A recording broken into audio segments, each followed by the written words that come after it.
Bonjour, mes chers téléspectateurs francophones de Rheinland ou bien Arc-en-Ciel. Je suis Jahanshah Rachidian de l'Allemagne, un présentateur de Rheinland et je vous salue de l'Allemagne, bien sûr. Je présente mes émissions dans plusieurs langues modernes, y compris l'anglais, le français et l'allemand. Mon hôte est, une fois de plus, Dr Ata Hudashtian. Sujet de notre débat est de démocratie pour l'Iran, bien sûr, l'Iran post-Mullah, post-République islamique. La démocratie est un concept tout à fait concernant pour nous les Iraniens. Dans notre opposition très variable, il y a des propositions visant à créer un nouvel État démocratique en remplaçant le régime islamique, qui est un régime totalitaire. Nous avons le coronavirus depuis un an et demi à peu près, mais aussi l'islamisme qui flambe sur une grande partie du globe depuis l'inception du régime islamique en 1979. Si la société post-islamiste en Iran pourrait naître d'une démocratie spontanée, ou bien il faut y travailler acharnément. C'est le but de ce débat avec Dr Ata Hudashtian, professeur de sciences politiques au Canada, mais aussi doté d'un diplôme de philosophie. Atajan, tu es bienvenu encore une fois et tu peux d'abord saluer nos téléspectateurs et leur donner brièvement une petite définition de la démocratie et sa mise en application possible en Iran, après bien sûr le régime des mollahs. Parole à toi. Merci. Vas-y. Merci. Merci, Jahanshah. Merci de m'avoir invité. Eh bien, je salue les gens qui nous écoutent, qui nous regardent. Eh bien, le sujet est assez large, assez problématique.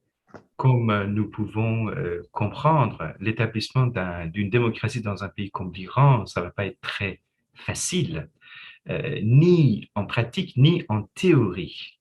C'est-à-dire qu'une théorie pour la démocratie dans un pays comme l'Iran, qui n'a pas de passé, ni les fondements, ni la structure qui conviendrait à l'établissement d'une démocratie, c'est véritablement un débat encore inachevé.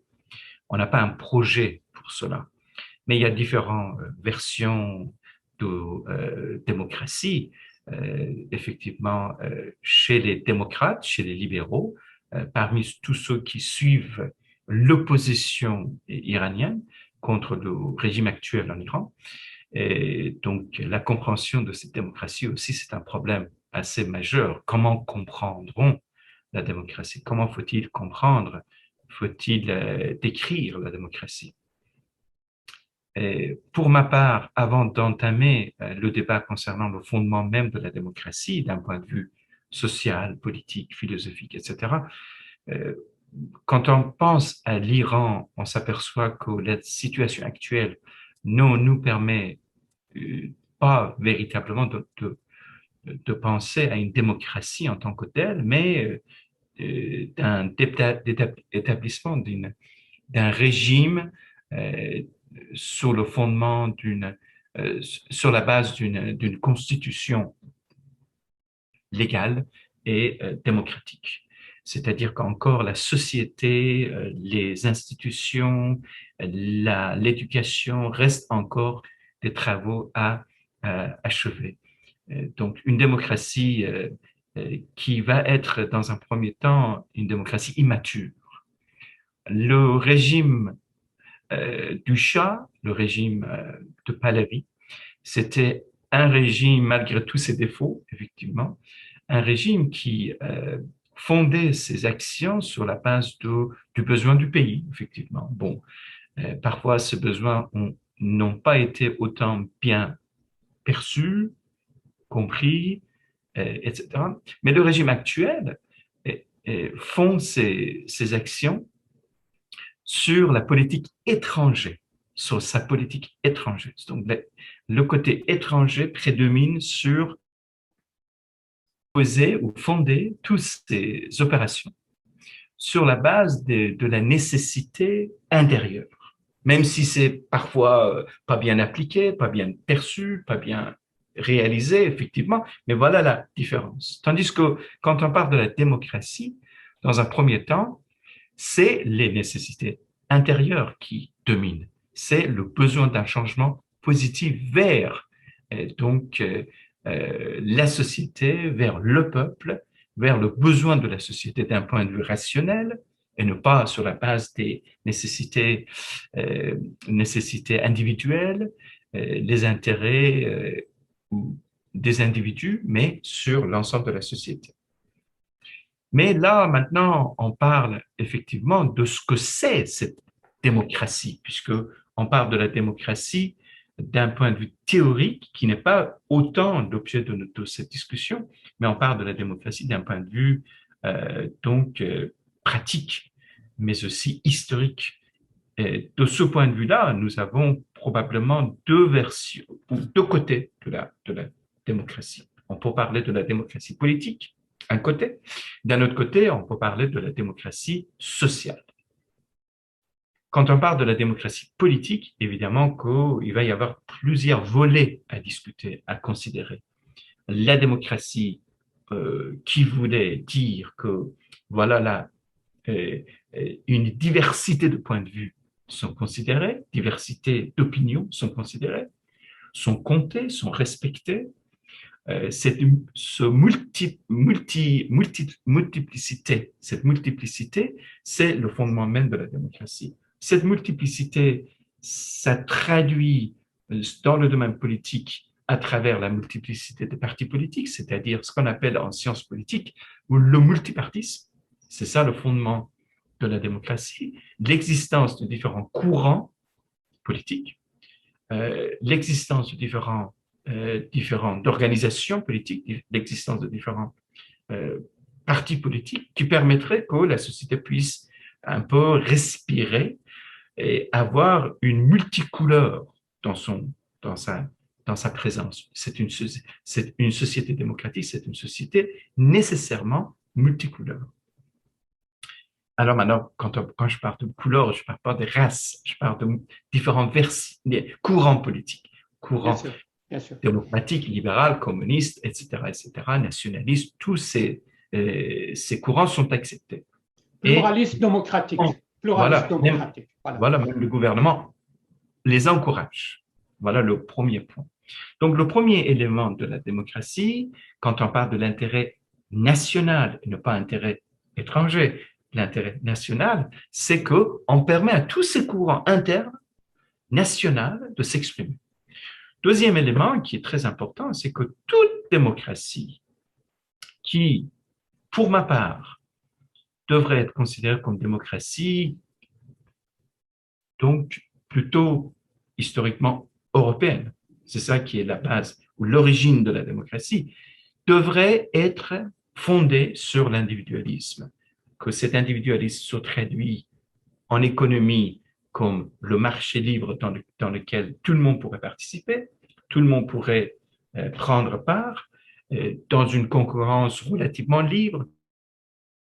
Vas-y maintenant, ça fonctionne. Vous pouvez les connecter? Oui, on est connecté encore. Donc, c'est un régime dans lequel il n'y a pas une vérité absolue, puisqu'il n'y a pas une personne, un individu qui maintient, qui monopolise toute la vérité. Donc, la démocratie permet que toutes les vérités appartenant à tous les individus puissent s'exprimer relativement librement dans un environnement donc encore donc protégé par le gouvernement, parce que la liberté doit être protégée, la liberté n'est pas donnée, la liberté doit être réglementée, comment dire, comme disait Jean-Luc. On n'est pas là dans une société démocratique pour établir la démocratie, puisque Jean-Luc pensait qu'on est né libre. L'homme, l'être humain est né libre. Mais que, donc, quand on parle de l'État civil, le gouvernement civil, c'est un gouvernement qui permet aux individus de comprendre la limite de leur liberté. On n'est pas là pour établir la liberté, on est là pour protéger la liberté. Donc voilà la différence entre Thomas Hobbes, qui disait que le gouvernement est là pour établir la liberté, et John Locke qui dit qu'on est né libre, mais on est là pour, le gouvernement civil est là pour protéger la liberté, pour que l'abus ne soit pas établi, pour qu'un individu ne puisse pas donc utiliser la colère contre l'autre ou l'agressivité contre d'autres individus, pour que tout le monde puisse bénéficier de la liberté qui est effectivement, qui leur appartient. Voilà.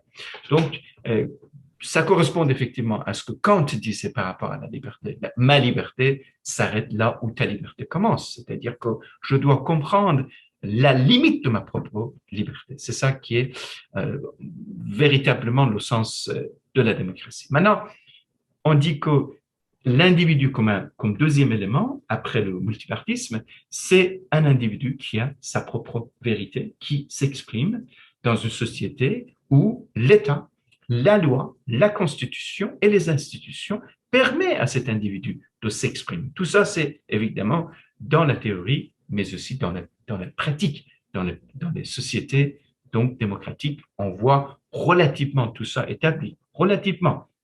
La démocratie, je mets une footnote, la démocratie n'est jamais complète.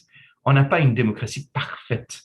On n'a pas une démocratie absolue. La démocratie, c'est une voie, un chemin inachevé et toujours, c'est un scène de combat. C'est une scène politique dans laquelle les courants donc s'interpolent et que, évidemment, cette démocratie est cette scène-là. Ce n'est pas véritablement quelque chose qui est achevé.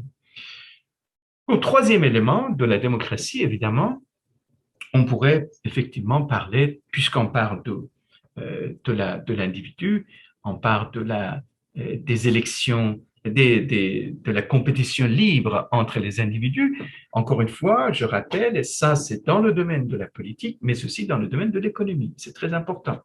Troisième élément, c'est que la démocratie nécessite un leadership qui se remplace. C'est-à-dire que nous ne sommes pas dans un régime autoritaire où les leaders deviennent, le leader devient à la tête du gouvernement pour rester. Il vient pour être remplacé par les autres. À travers quoi? À travers le troisième élément, qui est les élections. C'est-à-dire qu'on s'est aperçu que malgré ce que Platon ou Aristote disaient, comme quoi on ne peut pas faire confiance aux opinions des gens, les opinions, c'est-à-dire les idées qui sont vagues, les idées qui viennent du peuple. Aristote et Platon disaient qu'on ne peut pas faire confiance à toutes ces idées que eux ils appelaient les opinions. On ne peut pas faire confiance. Eh bien, la démocratie a conclu qu'il faudrait, au final, faire confiance aux gens et au peuple.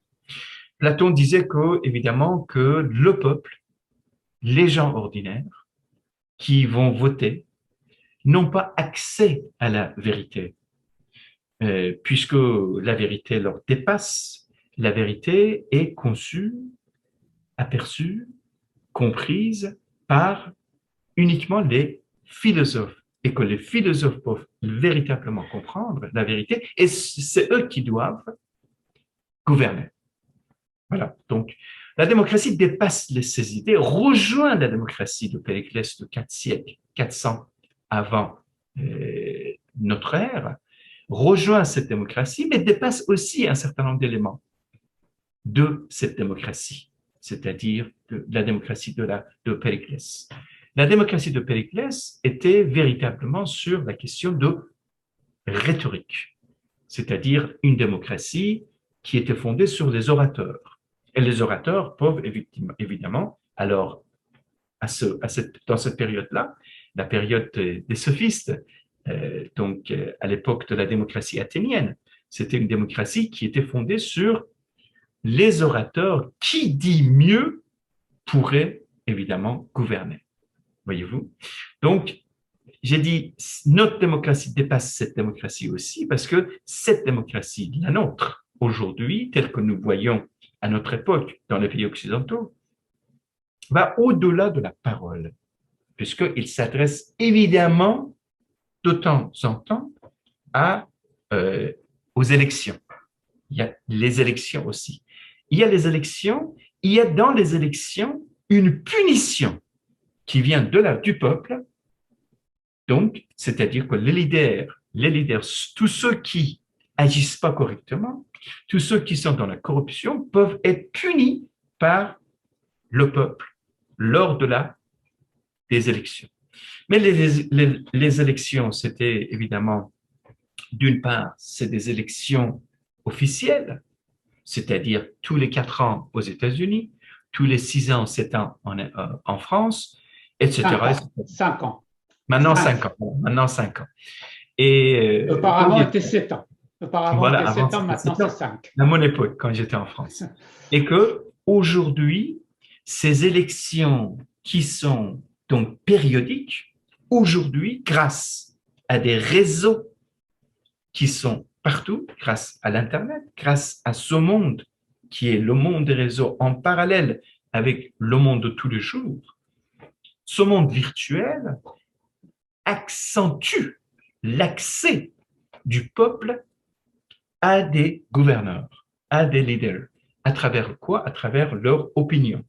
Ces opinions qui sont un peu partout, qui agissent rapidement, qui ne vont pas attendre 4 ans ou 5 ans, qui peuvent agir rapidement à travers les interventions, à travers la parole, à travers la discussion, à travers tous les réseaux qui sont aujourd'hui très à la mode, facilitent la démocratie. Et la Et force de la voilà, digitation, comme tu as parlé déjà. voilà, Les exactement. réseaux sociaux qui jouent aussi un rôle très important. Très important. Voilà. Et ça accélère aussi la participation massive dont nous avons parlé dans Ouais. d'autres sciences. Et évidemment, tout ce que nous avons dit, c'était par rapport à mon livre, mais aujourd'hui, on parle de la démocratie, donc, puisque on a décidé de s'arrêter pour l'instant de parler du livre, puisque la maison d'édition nous a interdit, il dit que voilà, parler du livre après avoir publié le livre. Ben Donc, voilà. 3 éléments sont considérés comme les fondements, pour être très résumé, hein, Ouais. de la démocratie de façon générale, sans entrer dans le détail, sans idéaliser ces éléments non plus. C'est-à-dire que d'abord, c'est la question du multipartisme. Et quand je dis multipartisme, ce n'est pas uniquement les partis, mais c'est aussi les courants, c'est aussi les organisations, c'est aussi les groupes. Deuxième élément, c'est l'élément de l'individualisme qui va dans tous les domaines sociaux, mais aussi économiques. Et troisième élément, c'est l'élément des élections qui va au-delà des élections donc habituelles, traditionnelles, qui va au-delà aussi de la conception athénienne de la démocratie de l'époque de Périclès, qui était fondée sur la parole, sur la rhétorique. Alors, la démocratie, en réalité, pour aller un peu plus loin, est fondée sur 3 niveaux, je dirais. Dans un premier temps, toute démocratie est fondée sur une loi démocratique, c'est-à-dire sur une constitution. Quand je dis la constitution, c'est pas forcément un livre.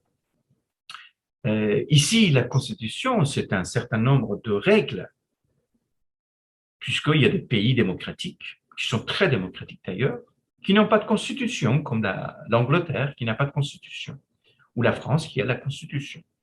C'est pas ça que je parle pas de la constitution de façon classique du terme. Je parle des règlements, des lois qui dominent.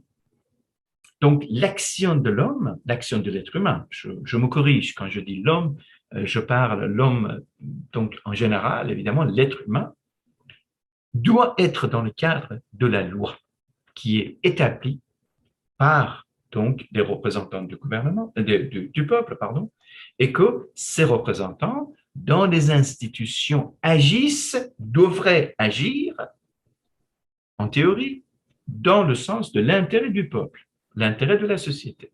Voilà là, je disais, la première étape, le premier niveau de la démocratie. Deuxième niveau, c'est la société civile que nous connaissons très fortement, nous connaissons très bien. Donc, la société civile n'est pas la société.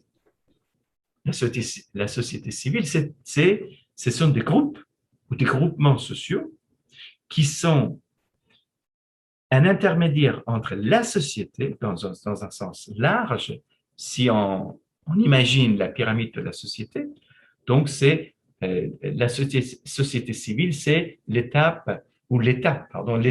intermédiaire entre ce qui est dans le fond et ce qui est évidemment dans le niveau de leadership. Donc, les leadership constituent dans ma vision l'ensemble de tous ceux qui gouvernent, que ce soit le gouvernement, que ce soit les États, les institutions qui agissent dans le sens des lois établies par les institutions, ainsi de suite.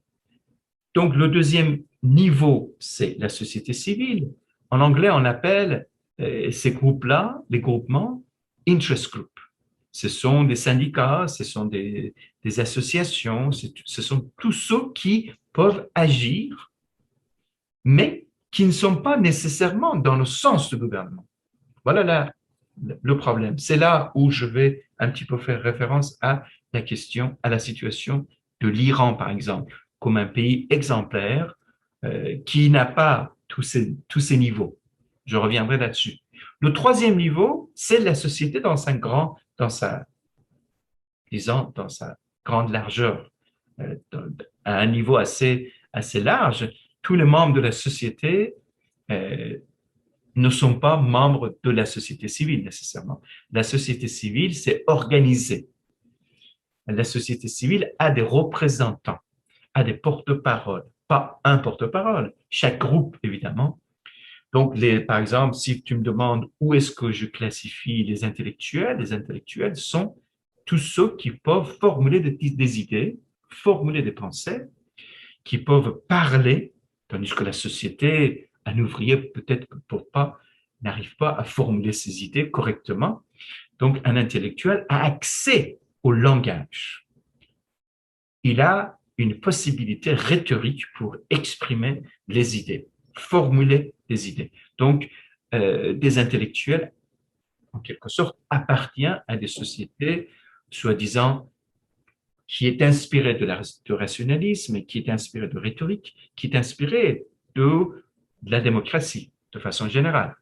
Donc, on a un peu difficilement des vrais intellectuels dans les pays où donc la société est réprimée, où la société n'a pas de possibilité de s'exprimer librement. C'est un petit peu difficile cette idée de société civile. Par exemple, si tu prends une société comme l'Iran, qui ressemble beaucoup à des pays comme l'Irak, comme la Turquie, comme le Pakistan, comme l'Afghanistan, à des degrés différents. On peut dire, voilà, peut-être qu'un pays un peu avant l'Iran, un pays plus avancé, mais dans la région, on se ressemble beaucoup. Cette idée comme quoi une nation est supérieure ou un pays est meilleur ou a un passé plus long, plus important, etc., cette idée à considérer, mais ce n'est pas autant important dans notre discussion. Parce que dans le fond, dans notre discussion, ce qui est très important quand on parle de la démocratie, c'est l'état ou le niveau intermédiaire qui manque. Sinon, au niveau de cette hiérarchie, de ce pyramide, nous avons la société. Le niveau, donc le premier niveau. Nous avons des leaders. Mais nous n'avons pas la société civile qui va jouer le rôle intermédiaire, qui va intervenir dans l'établissement des lois, qui va aussi aider la société dans sa grandeur. Donc, on n'a pas ce deuxième niveau. Autrement dit, on a ce deuxième niveau. Il existe une société civile, mais c'est une société civile cachée. Hidden society. C'est une société cachée. Moi, je l'appelle hidden society. C'est-à-dire qu'une société qui n'a pas de représentants, mais qui existe activement, qui a beaucoup d'énergie, qui a beaucoup de gens, beaucoup de supporters, mais qui n'a pas d'une présence officielle, qui n'a pas de représentant, qui n'a pas de porte-parole, qui n'a pas une manifestation légitime, puisque la société, le premier niveau ne permet pas à ce deuxième niveau de s'exprimer, de vivre, de respirer. Voilà la difficulté des sociétés comme donc l'Iran. Mais on a à peu près la même chose dans d'autres pays. Il pourrait y avoir maintenant deux difficultés. Dans un premier temps, la difficulté consiste à l'établissement d'une loi ou d'une constitution libérale et démocratique. Dans un deuxième temps, la difficulté consiste à mettre en place et réaliser et mettre en pratique toutes ces lois. Le premier appartient aux juristes, aux intellectuels, à tous ceux qui connaissent des secrets d'une loi démocratique, mais le deuxième, c'est la pratique des leaderships ou du leadership. Comment eux, ils vont établir. Mais dedans, il y a un troisième niveau qui surgit, c'est la question de la société. Est-ce que la société, donc le premier niveau, en bas, peut comprendre les éléments de la démocratie? Maintenant, on pourrait un peu élargir le débat et aller du côté de la société. Est-ce que, par exemple, puisque c'est ça l'intitulé de notre discussion, est-ce que la société, notamment notre société, avec toute son histoire, est prête? Est-ce qu'elle est prête? Est-ce qu'elle a les éléments nécessaires pour intégrer les idées démocratiques?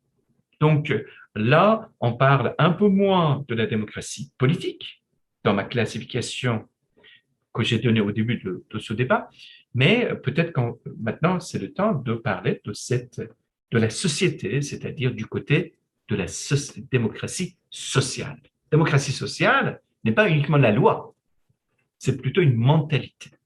C'est là où on parle de la différence entre la modernité et le modernisme ou la modernisation.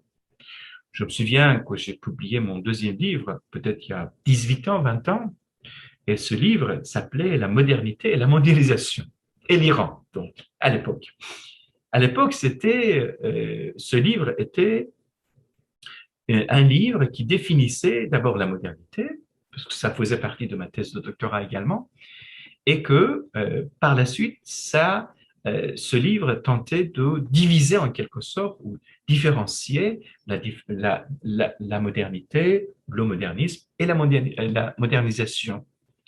Comme quoi la modernité, c'est plutôt un concept, c'est plutôt une mentalité, c'est plutôt une façon d'agir, c'est la pensée critique, c'est l'individu, l'individualisme, etc., etc. Et que la modernisation, sans entrer dans le débat concernant le modernisme, mais la modernisation, c'est d'avoir donc, comment dirais-je, donc, on modernise une maison, on établit une usine de fabrication de tissus, par exemple, ou le chemin de fer, etc., etc. C'est des éléments que nous avons vécus depuis 150 ans, peut-être 200 ans, en Iran. Donc, tout ce que nous avons vécu, c'était effectivement plutôt cette modernisation. Bienvenue, effectivement, on a besoin de ça, on avait besoin de ça, mais qu'on a toujours dans ce décalage qui devrait être considéré comme un décalage historique entre cette modernisation et la modernité. Et que cette modernisation, puisque ça venait pas avec la modernité, nécessairement et par nature, c'était une modernisation autoritaire qui venait de haut vers le bas. Donc, dans notre division, tel que j'ai dit, donc, le premier niveau, donc, c'était le leadership, tous ceux qui décident. Et le deuxième, c'était la société civile. Le troisième, c'était la société dans sa grandeur. Les deux niveaux de bas de la pyramide n'ont pas été consultés dans cette modernisation. Donc, la modernisation autoritaire ne permettait pas encore ou n'avait pas la sagesse de donner la possibilité à la société ou ne voyait pas encore la nécessité de donner cette possibilité à la société de s'exprimer. C'est ça qui manquait. Maintenant, parce que le leadership d'une société est l'enfant de la société. C'est pas quelqu'un qui vient de la Lune, c'est quelqu'un qui est né dans sa société. Il est né, grandi avec l'idée de despotisme dans sa tête. Et le premier élément du despotisme, c'est ne pas croire aux autres. C'est-à-dire que les autres ne peuvent jamais me remplacer. Je ne crois pas que l'initiative que je prends pourrait être continuée par un autre. Et c'est la raison pour laquelle quelqu'un arrivé au pouvoir pense qu'il doit effectivement maintenir le pouvoir jusqu'au bout pour finir ses projets. Voyez-vous? La démocratie dit que le premier élément, c'est la confiance. La confiance aux autres qui te ressemblent et la confiance au peuple qui peuvent te punir. Voilà deux éléments qui sont très importants. Que tu dois avoir autant de courage et la générosité d'accepter les autres avec le courage. Et la générosité, c'est-à-dire d'accepter effectivement être puni et partir et quitter le pouvoir. C'est ce que nous avons vu dans les révolutions en Europe de l'Est autour de 1980, 89, 1991. Dans tous ces pays, les gouvernements venaient issus des révolutions. Ils étaient issus des révolutions, mais ils venaient, mais ils quittaient les leaders. Après les élections, ils quittaient le pouvoir. Jamais personne disait que je suis là et il n'y a que moi qui peux établir et avancer la société. Voilà. Maintenant, quand on parle de cette modernisation autoritaire, la modernisation autoritaire pense que personne ne peut me remplacer, comme par exemple peut-être Reza Shah en Iran en 1920, peut-être qu'il pensait comme ça, que personne ne peut me remplacer et que évidemment, il faudrait que je reste et je maintiens et je monopolise le pouvoir. La démocratie dit au contraire, une démocratie sociale, parce que maintenant on parle de deuxième élément, la démocratie sociale, nécessite que la culture de la tolérance soit établie dans la société. Et dans la culture de la tolérance, il y a l'idée de fond, une idée de fond qui est l'idée d'accepter l'autre et respecter la vie de l'autre et donc effectivement considérer la société comme une société qui rassemble toutes les vérités avec toutes les couleurs, avec tous les courants. C'est comme ça que la société, la démocratie sociale s'établit. Donc ici, nous avons une conception très importante qui est au fondement même de la démocratie, je dirais anglaise, bon, et après américain, ou la démocratie libérale. C'est dans le texte de tolérance, lettre sur tolérance de Jean Locke. C'est ça qui doit être réfléchi par les intellectuels de notre société. Je suis sûr que beaucoup d'entre eux ont déjà étudié le livre, mais c'est là-dessus que nous devons effectivement réfléchir, se pencher pour comprendre qu'une démocratie n'est pas uniquement fondée sur la question de politique, mais aussi la question de tolérance. Maintenant, la tolérance, ce n'est pas uniquement tolérer l'autre, puisque quand on parle de l'idée de tolérer l'autre, c'est-à-dire que j'accepte pas ton idée, mais je te tolère. C'est pas suffisant. C'est pas suffisant.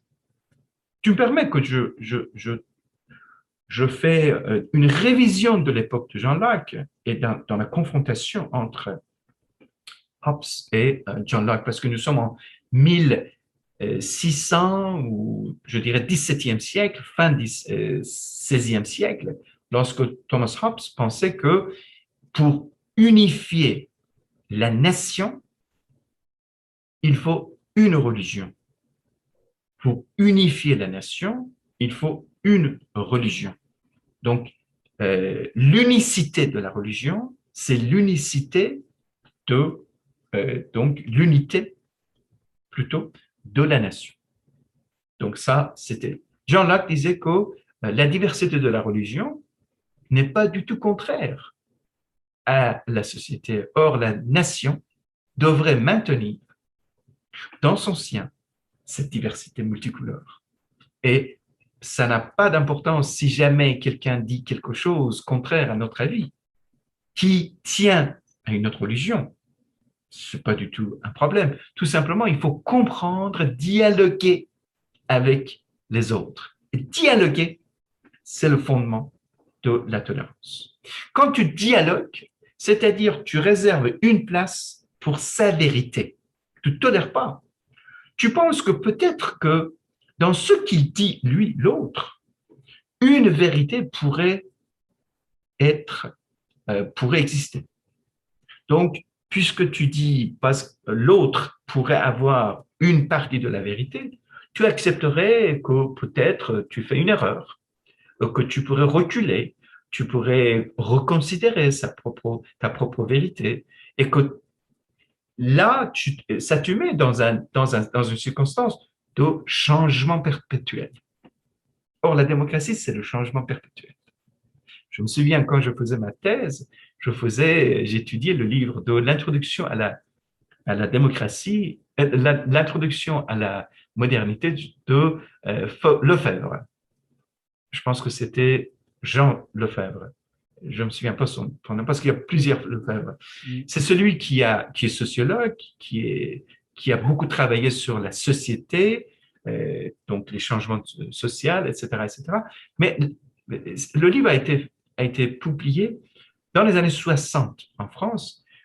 D'après mes recherches, peut-être qu'il y a d'autres recherches qui vont certainement compléter la mienne, mais d'après mes recherches, je vois que c'était l'un des premiers livres qui parlait de la modernité. Sinon, il y a beaucoup de livres qui parlaient des temps modernes, l'époque moderne, etc. En commençant par Hegel, même beaucoup plus. Mais la modernité, puisque la modernité, maintenant, il donnait une définition de la modernité d'une façon un peu intéressante pour moi. Il disait la modernité, c'est le changement, mais que le changement existe dans toutes les sociétés. Même au Moyen-Âge, il y avait des changements. Même dans les pays asiatiques, il y avait des changements. Dans les pays orientaux, il y a des changements. C'est moi qui complète, hein, entre parenthèses. Mais il disait, la modernité, c'est un changement, mais c'est un changement régulier. Régulier, c'est-à-dire, pour moi, hein, pour ma part, permanent, constant. On est tout le temps en train de changer. Donc, c'est-à-dire qu'il n'y a pas un état des choses. Cet état des choses change parce que la chose même change. Notre appréciation de la société change parce que la société change. Notre vision vis-à-vis de l'individu change parce que l'individu change. Donc, le changement, c'est le fondement de la modernité, mais c'est un changement qui n'est pas de temps en temps, ça vient, mais qui est tout le temps. C'est un changement régulier. Régulier. Voilà, c'est ça qui est, dans le fond, une appréciation de la modernité et que cette modernité, dans le fond, pour moi, ça vient en partie, quand on parle de la démocratie sociale, ça fait référence à l'idée de la tolérance et que la tolérance, dans la vérité, dans le fond, c'est accepter la vérité de l'autre et que acceptons que cette vérité pourrait être changée aussi par rapport à notre définition vis-à-vis de la donc vérité. Je pense que je vais m'arrêter. Je sais que je continue s'il y a des questions. Ben, justement, parce que tu viens de parler de changement, de mouvement, de motion, ce qui était Héraclite qui a dit que dans une flotte, on ne peut pas nager deux fois dans les mêmes eaux. Il y a toujours un changement moléculaire des éléments qui sont dans la nature. Et ça, c'est aussi accepté par la physique quantique et tout aussi basé sur aussi les sciences humaines, comme tu te viens de parler, la philosophie, la sociologie, la psychologie surtout, parlent toujours de changement et chaque changement est valable et indispensable. Ça fait partie de notre procédure de l'évolution, c'est ce que tu as parlé tout au début. Bon, alors on va peut-être rentrer un peu, focuser sur l'Iran, parce que quand on parle de la démocratie, tu as parlé des États élus et des États non élus. Tu as donné aussi des exemples, il y en a pas mal, mais qu'est-ce qu'on va finalement remplacer le régime non élu des mollahs finalement? Est-ce qu'il y aura une perspective d'avoir une démocratie, ça veut dire un régime qui est élu par le sondage populaire, démocratiquement élu, ou bien il y aura peut-être un régime qui ne sera pas forcément élu, un régime par exemple idéologique, un autre régime islamique, un régime monarchique qui les leaders ne seront pas, quand on parlait de changement de leader comme un fait réel de la démocratie, une nécessité sociale dans l'évolution des choses. Donc, qu'est-ce que tu vas maintenant parler de ce problème-là? S'il y a des modèles d'État visant à remplacer le régime islamique, mais par d'autres formes de régime élus ou bien non élus, comme celui du régime islamique qui est en place maintenant, à savoir la forme de monarchie, les régimes marxistes-léninistes, et tout ça peut-être poser aussi le problème avec la démocratie pour nous. Alors tu vois, tu peux rassurer les Iraniens qu'après le régime des mollahs, il y aura une démocratie possible en Iran. Qu'est-ce que tu peux maintenant, comment tu peux garantir cette démocratie? Si dans Je, quelque...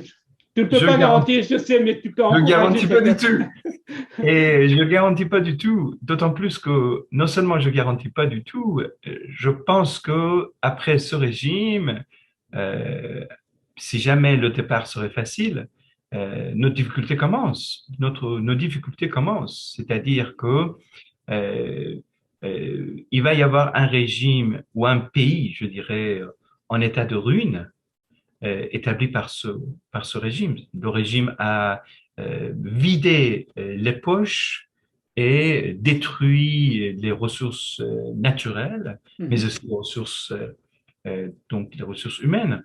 Donc, nous n'avons pas beaucoup dans les mains pour établir tout de suite une démocratie, je dirais même une société ou un pays stable. D'abord et avant tout, on a besoin de stabilité pour que l'économie puisse marcher, pour que les gens, beaucoup d'intellectuels, beaucoup d'experts puissent retourner, donc pour que la confiance soit établie.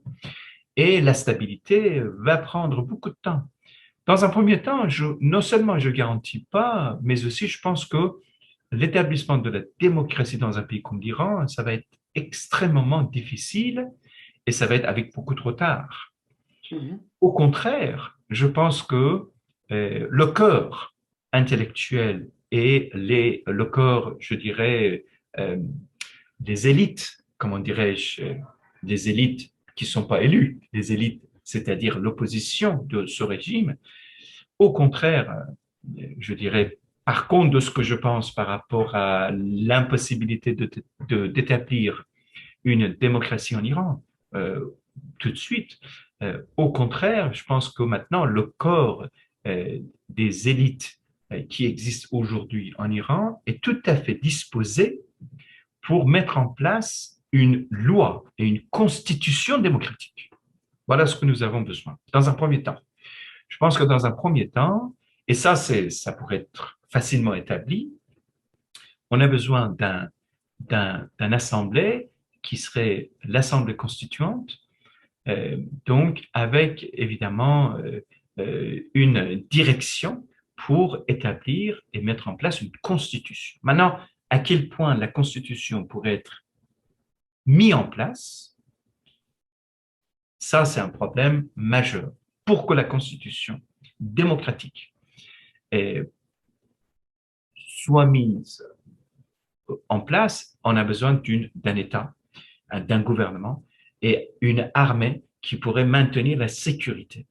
Et cette sécurité, pour la bonne santé de cette démocratie, pour que la loi démocratique soit contre qui maintenant cette sécurité, contre tous ceux qui révoltent encore, c'est-à-dire les restants du régime donc islamique, qui vont résister, qui vont être autour du pays, qui vont attaquer le pays démocratique cette fois-ci, et qui vont tenter tenter de renverser le gouvernement démocratique. Donc, la première étape pour l'Iran démocratique après le départ de ce régime, c'est de maintenir d'abord la loi démocratique et tout de suite, en même temps et en parallèle, donc un instrument de sécurité pour maintenir la stabilité du régime. La stabilité du régime pour protéger la liberté, telle que nous avons décrit tout à l'heure. Nous avons parlé de John Locke. Et on ne va pas donner la liberté, on va protéger la liberté. C'est ça. Et pour protéger la liberté, on a besoin d'un État fort. Je pense que moi, c'est mon idée. On a besoin d'un État fort, démocratique. Pour ma part, républicain. Pour ma part, républicain, parce que je suis républicain, et je pense que la République s'adresse au peuple. Maintenant, je ne sais pas dans quelle mesure la République en Iran pourrait prendre forme. Est-ce que ce serait une démocratique de 5 ans, des élections 6 ans, 4 ans? La forme doit être pensée par tous ceux qui sont dans cette assemblée constituante qui vont évidemment donner forme. Maintenant, quelle forme? Deuxième point qui est très important, c'est que la loi établie et l'armée du gouvernement démocratique vont, pour la première tâche, mettre en place des élections. Puisqu'on dit on a besoin de trois éléments, le multipartisme, donc la loi maintient la santé et la protection sociale pour que les partis politiques puissent dialoguer, faire des débats publics, exister, s'exprimer, se battre sur la scène politique, sans que le pays soit dans l'instabilité. Deuxième élément, c'est la liberté individuelle. Et le troisième élément, c'est des élections. Maintenant, les élections vont permettre à toutes les versions de s'exprimer, que ce soit les communistes, pour lesquels je respecte beaucoup, parce que, comme disait Giscard d'Estaing, une société sans les communistes, bon, il disait ça à l'époque, après la Deuxième Guerre mondiale, dans les années 60, 70, n'a pas de sens. Donc, les communistes sont contre-courant. Et ça, on a besoin pour ouvrir les yeux, pour nous montrer tout ce que nous ne voyons pas, comme tel que j'ai décrit la vision de John Locke par rapport à ça, parce qu'on ne tolère pas l'autre, on accepte ses idées aussi quand c'est correct, quand c'est acceptable. Et on a besoin de communistes qui doivent s'exprimer, évidemment les autres, les royalistes, les nationalistes, les démocrates, les libéraux, tout ça puisse s'exprimer, et puis le peuple, dans les élections libres, surveillées, supervisées par les Nations Unies. L'ONU, oui. Voilà, très important parce que on ne fait pas confiance aux élites internes et que puissent donc effectivement élire les représentants, donc les gouvernants et aussi la forme qu'il aime. Ça pourrait être. Mais je pense qu'aujourd'hui, évidemment, le mot-clé de notre époque, c'est le sécularisme euh, démocratique. C'est-à-dire que tous les courants d'opposition d'aujourd'hui, ils ont accepté, compris, accepté, à quel point compris, évidemment, que la pratique montrera, le sécularisme démocratique. C'est-à-dire que l'Assemblée constituante va et doit mettre en place une constitution non religieuse. Voilà l'appréciation que je fais du sécularisme, ou laïcité, sécularisme, tout ça, parce que pour ma part, jamais dans un pays on peut trouver un système séculaire qui ressemble à un autre. Le sécularisme en Angleterre est différent du sécularisme de l'Allemagne. Ouais. Le sécularisme au Canada est différent du sécularisme des États-Unis. De la même manière, à partir de 1905, quand la laïcité est établie en France, on n'a jamais la laïcité française qui ressemblerait à la laïcité de son voisin, son cousin en Belgique. Ça ne ressemble pas non plus à la laïcité de Genève, parce que la République de Genève, qui fait partie des cantons de Suisse, est laïque, mais pas la Suisse. Voyez-vous, la République de Genève est laïque. Cette laïcité ne ressemble même pas à ce que nous avons au Québec ici. Donc, chaque laïcité est différente. Et il faut sortir de ces idées comme quoi on va mettre en place la laïcité en Iran ou le sécularisme en Iran. Non, il faut s'asseoir, réfléchir, qu'est-ce qu'il faut faire. C'est très difficile.